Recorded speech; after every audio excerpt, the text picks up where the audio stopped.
ready? It's the Roundtable with me, Robert Bannon. Well, welcome to the Roundtable, everybody. My name is Robert Bannon. You're listening to us on Broadway World or over here at the Broadway Podcast Network, and I'm so excited to be here to talk about this next film. You know, the rage, everybody, of the world is all of this is K-pop music and music that comes from Asia and all this global music that's all around the world, selling out films and selling out stadiums and selling out arenas and selling millions of records.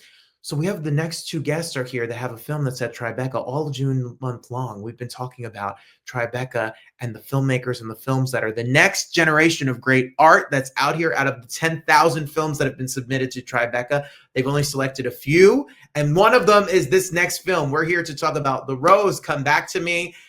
And we have the incredible Eugene is here. Eugene, welcome to the show. And Diane, welcome to the show. And Thank you. You did it. You made a film that's at Tribeca. Yes. Yay. Congratulations. Thank you. Thank you. Eugene, how do you talk about the idea to make a documentary about a Korean indie rock band called The Rose that maybe we don't know much about here in the United States? Yeah, I mean, I'll let Diane talk a little bit more about how it got started, but I'm so glad that you sort of teased at these distinctions between K-pop, which I think a lot of people know about, and what our film is about, which is about a rock band. And I think the difference there to make sure of is that these are guys who really chose their own path and are making the music that they want to make independently and not inside of the context of a system. And we love K-pop. K-pop is amazing. And it's done so much to just sort of open up people's ears to different kinds of music from different places. But yes, The Rose is a very different band.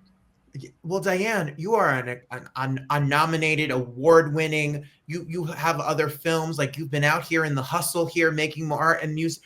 What art and movies? What about them and this story? Did you feel like this is a film? There's a story to tell in here. Yeah, when Jaehyeong, who is our executive producer, told me about this new band that she had heard about, The Rose, and that the fact that they had all started in the K-pop system as trainees, but then dropped out to pursue their own dreams, to do it their path, as Eugene mentioned.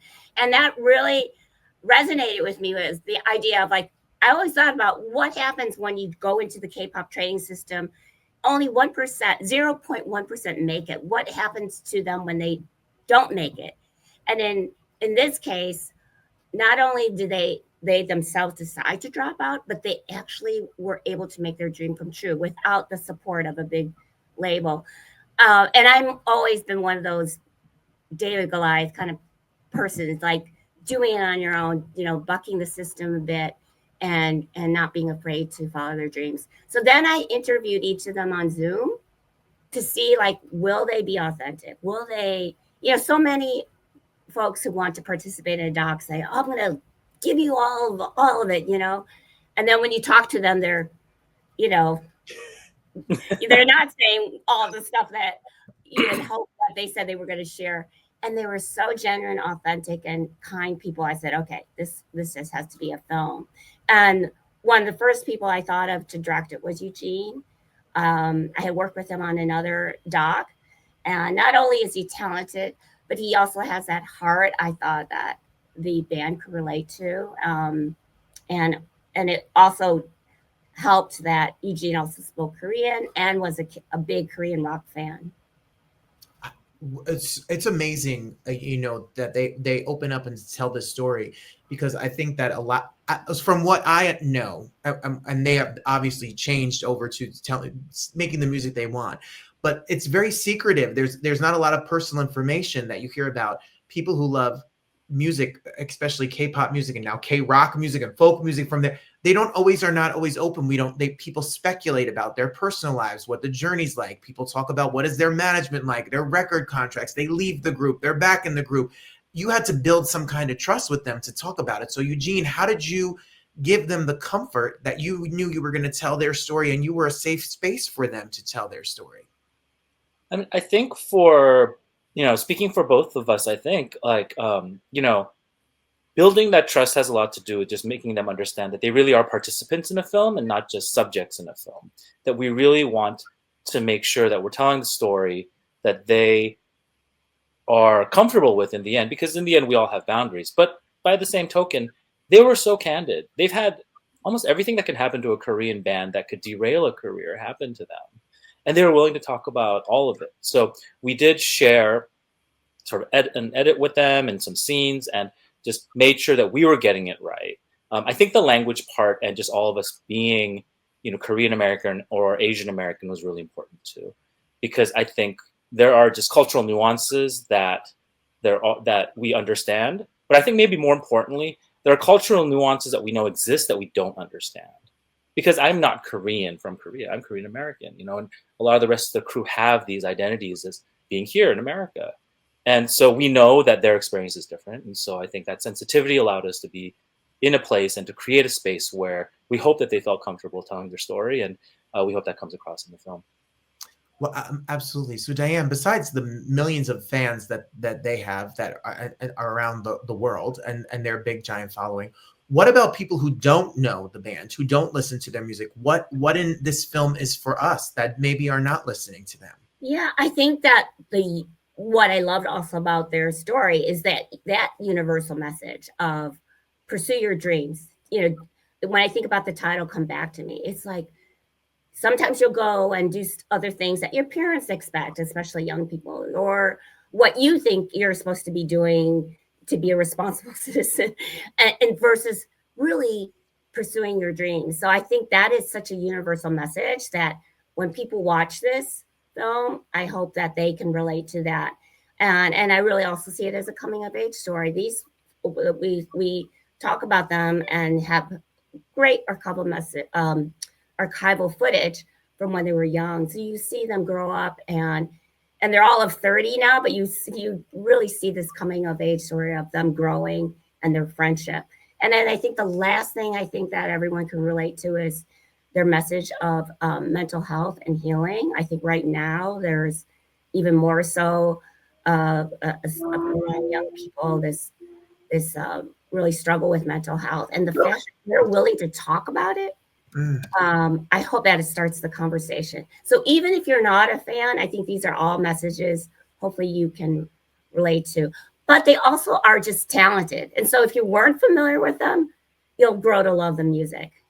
Absolutely. I love that. So Eugene, you're 15 years plus or more, however years you've been making films and whatever. I'm sure you could relate. I related to the idea that, they were out here busking, trying to make money, on the hustle to make it. And it's the odds of making it in music and the odds of making it in film, the odds of making it in acting, all these are slim to none. There's got to be an inspiration that we all can take, that they overcame the odds for truly. I think so. Yeah. I mean, not only that, they're making a kind of music that isn't necessarily as in the mainstream in Korea as it would be in other countries. So they really took a risk and took a shot, not just on themselves, but on each other, like in the band, in the group that they'd formed together. And I think it's a story of just that kind of fellowship, collaboration, and brotherhood as well. Because, as anybody knows who's been in any kind of long-term creative collaboration, any kind of relationship, there are ups and downs, right? But through it all, their faith in each other, their faith in the music that they were making together really took them through. And I think there's something about perseverance in that really can resonate with folks. Ooh, I love that. Diane, you have when you look at your filmography, this is not a documentary about skateboarding. This is not a documentary, about the other works that you do. How do you choose a project? Because there seems to be no, right? Like, is it the stories? Is it the characters? Is it tug at your heartstrings? What gets you to say, I'm in? Exactly what you said. It is a story. If it has in the heart of it all, it has to be a great story, because that's what we're doing. We're making films, we're putting it on the screen, and you want it to capture people's heart, but it has to have a great story. But then, especially in a documentary, you're not casting per se, so you have to have characters who resonate, who you feel like will resonate with audiences and can carry a 90-minute feature film. And so in the end too, it has to tug at me. I have to care about it. There's so many great stories out there, and I think they should be told, but it doesn't necessarily resonate with me, what's personal and where I feel like just like being a band, making a doc takes a long time, and you want to feel like it's something you want to put your heart into. Eugene, for you, the same. How many years, how long have you been working on this doc in particular?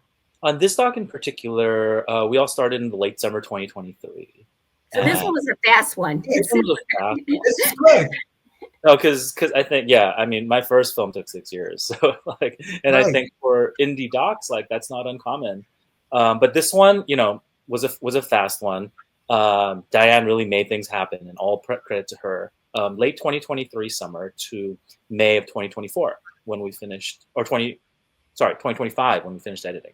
So yeah, about almost 2 years is how long it took. And I think, for me, it's, I mean, it maybe comes down to make the films you want to see. If there's a film that you wish were out there, it doesn't exist, then make it. And I think with the story of The Rose, as Diane mentioned, like I've always been a huge fan of Korean rock music.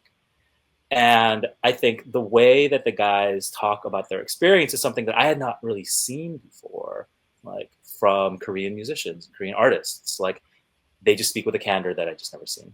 So yeah, I would say just Asian artists in general. I've not seen a doc like this about Asian musicians, and there's other Korean K-pop films out there which are great too, but not like this. I feel like just a really in-depth look at a band.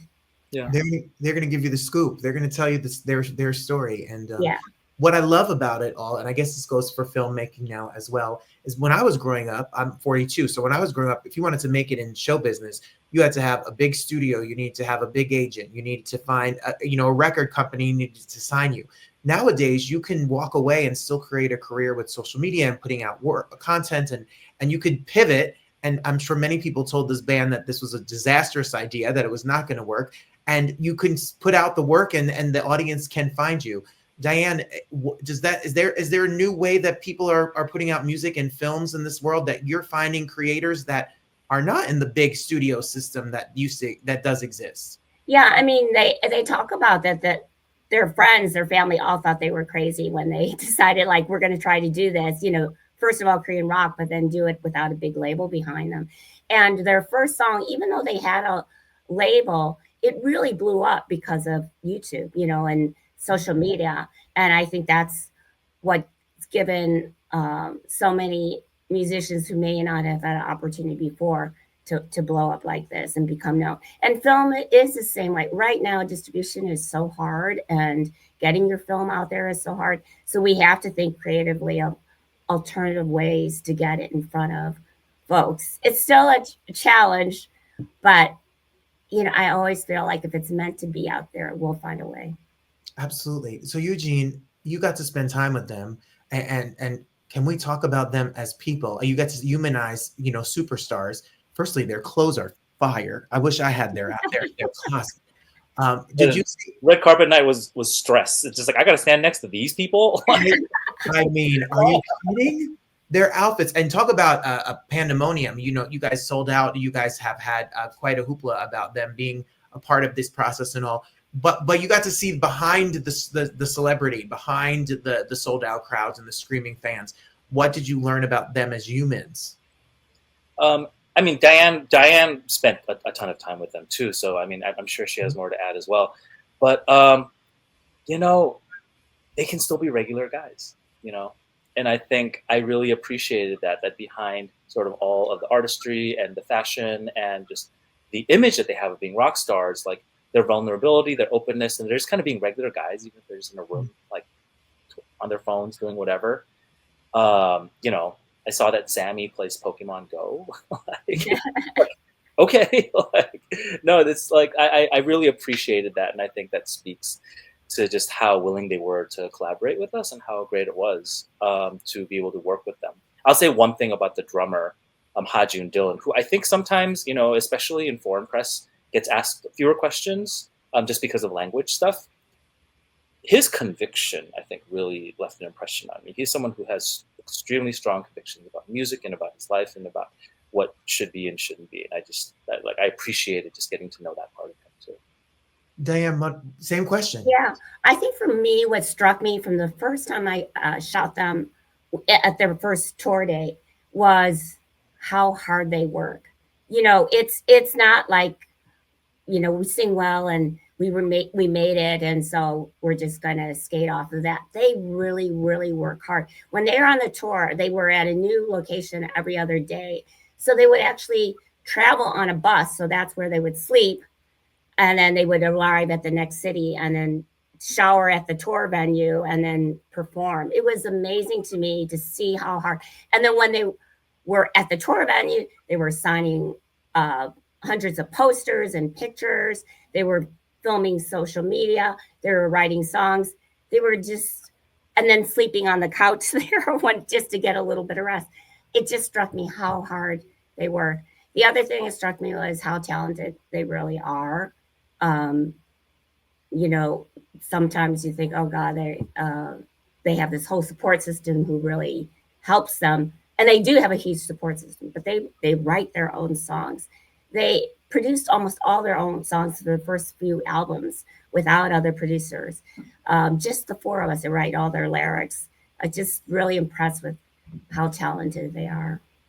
Well, if you love music documentaries like me and you love stories about people out here being creative, this is the documentary that you need to be on the lookout for. So Eugene, what can we do? And Diane, both of you, I guess, what can we do about staying up to date about when this film, where we can see it, when we can see it, or getting the word out about that it exists so we can see it?